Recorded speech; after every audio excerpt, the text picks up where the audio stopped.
After Total Recall and Basic Instinct, Paul Verhoeven made a point of locking up Jerry's services on a film very early.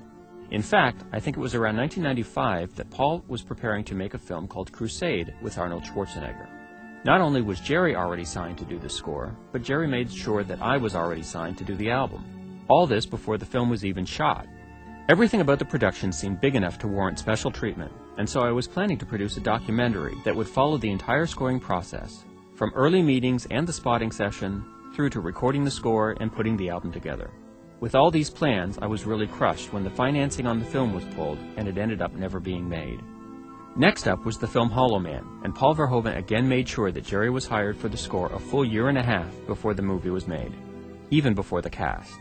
Again, for the DVD commentary, Jerry discussed the attention to detail that he puts into his scores and how much thought is put into things that most people may not even notice. Later on in the second, when Sebastian, we know that there's been a big change, that he's starting to go invisible, but he's still writhing in pain and all that. But I felt that was the moment that he couldn't be playing that pain because they'd been successful. He was suffering, but the point was that was the price he had to pay for making this experiment successful.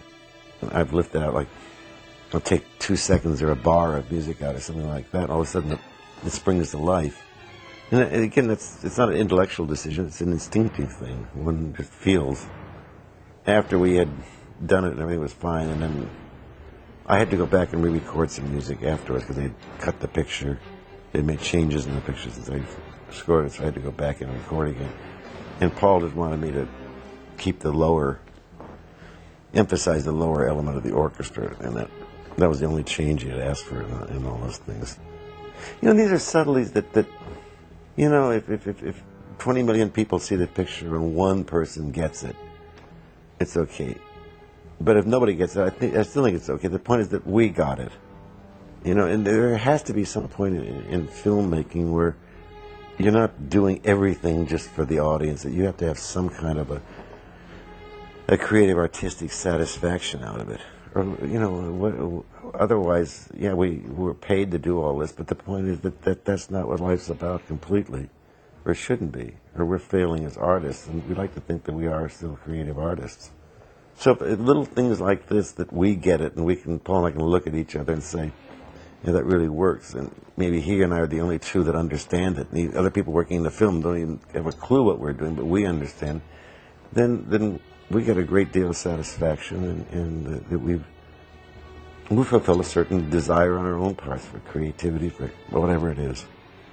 If you just did this work just for the money and just for we'd soon burn out. I think that we've elected to do most of our creativity in this medium, and that's what we are. We're artists. I think myself as an artist, and I know Paul thinks of himself as an artist, and we both are artists, and it's our job to create.